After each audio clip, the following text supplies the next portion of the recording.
గర్భధారణ, ప్రసూతి చికిత్స, పిల్లలకు చికిత్స వంటి అన్ని సౌకర్యాలు కలిగిన ఒక పరిపూర్ణమైన ఆసుపత్రి మన సుధా ఫర్టిలిటీ సెంటర్. రెండింటినీ కలిగి ఉండి వైఎస్ఆర్ పార్టీకి అన్ని రకాలుగా కష్టకాలంలో కూడా తోడుగా నిలబడేందుకు మనస్ఫూర్తిగా వచ్చినందుకు ప్రతి అక్క చెల్లెమ్మకు, ప్రతి సోదరుడికి, స్నేహితుడికి హృదయపూర్వకంగా కృతజ్ఞతలు తెలుపుకుంటా ఉన్నాను. ఈరోజు రాష్ట్రంలో జరుగుతూ ఉన్న పరిస్థితులన్నీ కూడా మీకు అందరికీ కూడా తెలియని కావు. రాష్ట్రంలో జరుగుతూ ఉన్న దారుణమైన పరిస్థితులు ఎలా ఉన్నాయి అంటే ఇంతకుముందు ఎప్పుడు జరగల. అసలు మనం అధికారంలో ఉన్నప్పుడు ఏ రోజు ఎంకరేజ్ చేయాల. ఎన్నికలు అయ్యేదాకా మాత్రమే రాజకీయాలు, ఎన్నికలు అయిపోయిన తర్వాత మనకు ఓటు వేయని వారు కూడా మనవారే అన్నట్టుగానే ప్రతి అడుగు కూడా మనం అలాగే వేసాం. ఏ స్థాయిలో అలా అడుగులు వేసాము అని అంటే ఏకంగా మనకు ఓటు వేయని వారిని సైతం కూడా వెతుక్కుంటూ వెళ్ళి డోర్ డెలివరీ చేస్తూ ప్రతి పథకం కూడా అమలు చేసాం.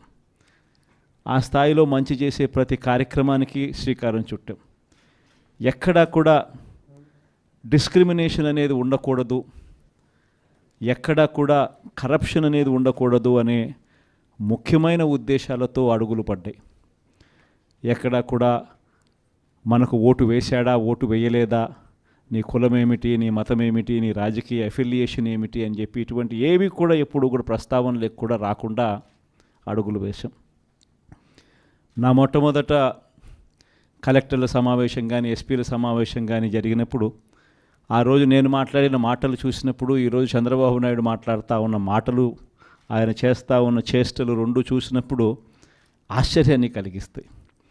ఎందుకంటే మనం ఆ రోజు పంపించిన మెసేజ్, ముఖ్యమంత్రిగా మనం ఉన్నప్పుడు పంపించిన మెసేజ్, న్యాయం ధర్మం అన్నది అందరికీ ఒకటే, న్యాయం ధర్మం కాపాడడానికి మనమంతా ఉండాలి అని చెప్పి ఆ రోజుల్లో మనం మాట్లాడితే ఈరోజు మాత్రం ఎలా ఉంది అని అంటే న్యాయం కొందరికి మాత్రమే అన్నట్టుగా తయారు చేశారు ఈరోజు వ్యవస్థను.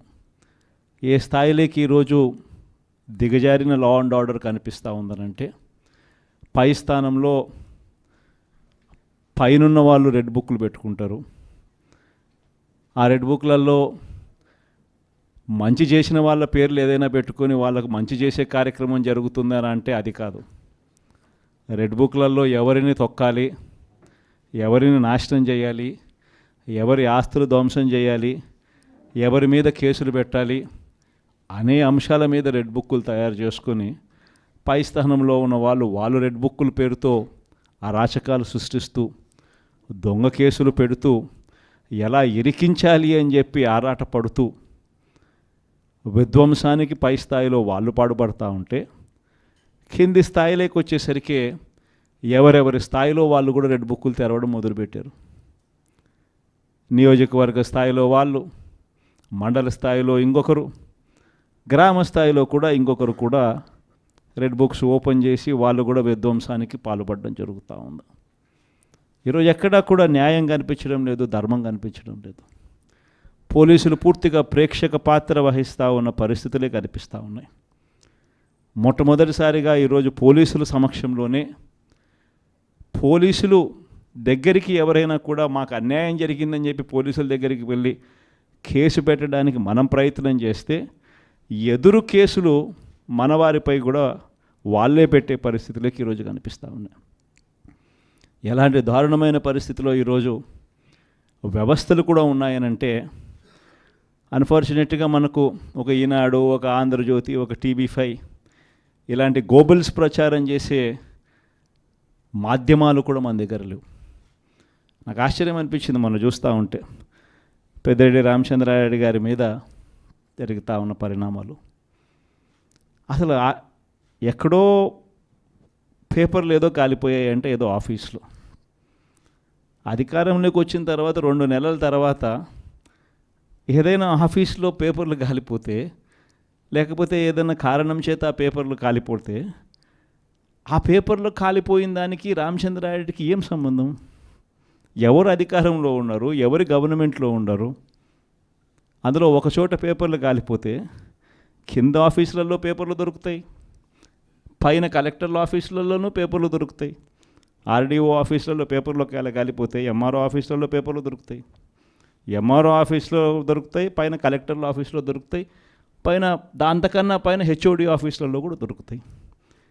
ప్రతిదీ కూడా డిజిటైజ్డ్ అయిపోయిన పరిస్థితులు కనిపిస్తూ ఉన్నప్పుడు హార్డ్ డిస్క్లు లేవా, సర్వర్లలో ఉండవా, వీళ్ళే ఏదో చేస్తారు, దొంగ కేసు మళ్ళీ వాళ్ళ మీద పెడతారు, పెట్టి మన వాళ్ళకి అంటించే కార్యక్రమం చేస్తూ ఉన్నారు. నేరం చేయాలంటే భయపడాల్సిందే అని చెప్పి ఒకవైపున స్టేట్మెంటు, ఇవాళ ఈనాడులో స్టేట్మెంటు, నిన్న సాక్షిలో హెడ్లైన్స్, తాడిపత్రిలో ఎమ్మెల్యే కంటెస్ట్ చేసిన ఎమ్మెల్యే పెద్దారెడ్డి తాడిపత్రి నియోజకవర్గంలోకి అడుగు పెట్టాలి అని అంటే అడుగు పెట్టడానికి వెళ్ళినప్పుడు ఏకంగా అడుగు పెట్టాడు అని చెప్పి ఇంటి మీద దాడి, ఇంటికి వచ్చిన కార్యకర్తలు మురళి అనే వాళ్ళ మీద దాడి, రాళ్ళు ఒకవైపున. ఈయన స్టేట్మెంట్ ఈరోజు నేరం చేయాలంటే భయపడాల. మరి ఒకవైపున కాంట్రడిక్షను, ఒకవైపున భయాందోళన ఆయన క్రియేట్ చేస్తూ ఉన్నాడు, మరోవైపున స్టేట్మెంట్లు ఆపోజిట్గా ప్రజలను మభ్యపెట్టే స్టేట్మెంట్ను మళ్ళీ ఈనాడు క్యారీ చేస్తుంది. అంటే పద్ధతి ప్రకారం భయాందోళన క్రియేట్ చేయడం, పద్ధతి ప్రకారం ఈనాడు, ఆంధ్రజ్యోతి, టీవీ5, చంద్రబాబు నాయుడు వీళ్ళంతా కలిసి మళ్ళీ ఏమి జరగనట్టుగా మళ్ళీ వీళ్ళు రివర్స్ కథనాలు మళ్ళీ రాయించడం, ఇవి జరుగుతూ ఉన్నాయి. ఇలాంటి పరిస్థితుల్లో నిజంగా ప్రతి కార్యకర్తకు కూడా, ప్రతి నియోజకవర్గంలో కూడా ఈరోజు మీ అవసరం చాలా ఉంది. ఎందుకనంటే కోర్టుల దృష్టికి, న్యాయస్థానాల దృష్టికైనా కూడా ఏదైనా మనం తీసుకొని పోవాలి అని అంటే ఇనిషియేటింగ్ ఎక్కడో ఒకసారి జరగాలి. కాబట్టి మీ అందరితో కూడా నేను ఒకటి చెప్తా ఉన్నా, మీరు చేయబోయే పాత్ర చాలా అవసరం. అందరం ఒక తాటి మీదకి వద్దాం, ఒక తాటి మీదకి వచ్చి అందరం గట్టిగా యుద్ధం చేస్తేనే ఈ తెలుగుదేశం పార్టీ చేస్తూ ఉన్న అన్యాయాలను ఎత్తి చూపగలుగుతాం. వీళ్ళు చేస్తూ ఉన్న ప్రజా వ్యతిరేక పాలనను మనం ప్రజల్లోకి గట్టిగా తీసుకుని పోగలుగుతాం. ప్రతి నియోజకవర్గంలోనూ కూడా మనం మన కార్యకర్తలకు అండగా ఉండే కార్యక్రమం జరగాలి. సో డిస్ట్రిక్ట్ లీగల్ సెల్స్ అనేటివి స్ట్రాంగ్ కావాలి, డిస్ట్రిక్ట్ లీగల్ సెల్స్ అనేటివి స్ట్రెంగ్తన్ కావాలి. స్ట్రెంగ్తన్ అయితేనే మనం మన ప్రతి కార్యకర్తకు అండగా నిలబడగలుగుతాం. జిల్లాను ఒక యూనిట్గా తీసుకుని ఆ జిల్లాలో లీగల్ సెల్ ఎలా ఉంది, ప్రతి కార్యకర్తకు ప్రతి నియోజకవర్గంలోనూ ఈ లీగల్ సెల్ అందుబాటులో ఉండడము ఒక ఆస్పెక్టు, రెండో ఆస్పెక్టు తోడుగా ఉండడము. ఈ రెండు జరుగుతున్నాయా లేదా అన్న వాటి మీద ధ్యాస పెట్టాలి. లాయర్ల డెవలప్మెంట్కి సంబంధించి, వెల్ఫేర్కి సంబంధించి ఎప్పుడు జరగని విధంగా వైఎస్ఆర్సీపీ ప్రభుత్వంలో మాత్రమే పట్టించుకున్నాం. మనం వచ్చిన తర్వాతనే మొట్టమొదటిసారిగా 100 కోట్ల రూపాయలతో కార్పస్ ఫండ్ ఏర్పాటు చేసింది ఒక వైఎస్ఆర్సీపీ ప్రభుత్వం వచ్చిన తర్వాతనే. అంతకుముందు ఎవరూ కూడా లాయర్ల గురించి మాట్లాడారే తప్ప లాయర్ల వెల్ఫేర్ గురించి పట్టించుకున్న పార్టీ ఇంతకుముందు గతంలో ఏదీ లేదు. ఒక్క వైఎస్ఆర్ కాంగ్రెస్ పార్టీ మాత్రమే పట్టించుకుంది. 100 కోట్ల కార్పస్ ఫండ్ క్రియేట్ చేశాం. కార్పస్ ఫండ్కు సంబంధం లేకుండా కొత్తగా వృత్తిలోకి వచ్చే లాయర్లు 3 ఏళ్ల పాటు వాళ్ళ వృత్తిలో వాళ్ళు స్టెబిలైజ్ అయ్యేదానికి వాళ్ళకు కూడా అండగా ఉంటూ, వాళ్ళకు కూడా 6 నెలలకు ఒకసారి 30,000 రూపాయలు ఇచ్చే కార్యక్రమం, ప్రతి నెల 5,000తో లెక్కేసి మనం వచ్చిన తర్వాతనే ఈ ఇనిషియేటివ్స్ జరిగినాయి. ఇంతకుముందు ఎప్పుడూ జరగల.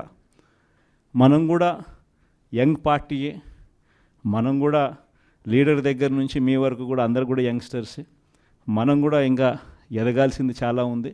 కొన్ని ఇంకా సంస్కరణలు, ఇంకా కొంచెం రిఫార్మ్స్, కొన్ని ఇంకా మంచి పాఠాలు ఎక్కడైనా కూడా మనం నేర్చుకోవాల్సినట్టు ఏదైనా ఉంటే కూడా తీసుకుని అవి కూడా మనం అలవాటు చేసుకుని ఇవన్నీ కూడా మార్పులు చేసుకుంటూ ఇంకా కొంత మనం ఆర్గనైజేషన్ మీద ఫోకస్ పెట్టి ఇంకా కొంత దగ్గరగా వెళ్ళే కార్యక్రమం చేద్దాం. ప్రజలకు, నాయకులకు, జిల్లాలో ఉన్న ప్రజలకు, జిల్లాలో ఉన్న నాయకులకు, జిల్లాలో ఆర్గనైజేషన్ పెరిగేట్టుగా అడుగులు వేయాల్సిన అవసరం ఉంది. వైఎస్ఆర్ కాంగ్రెస్ పార్టీకి సంబంధించి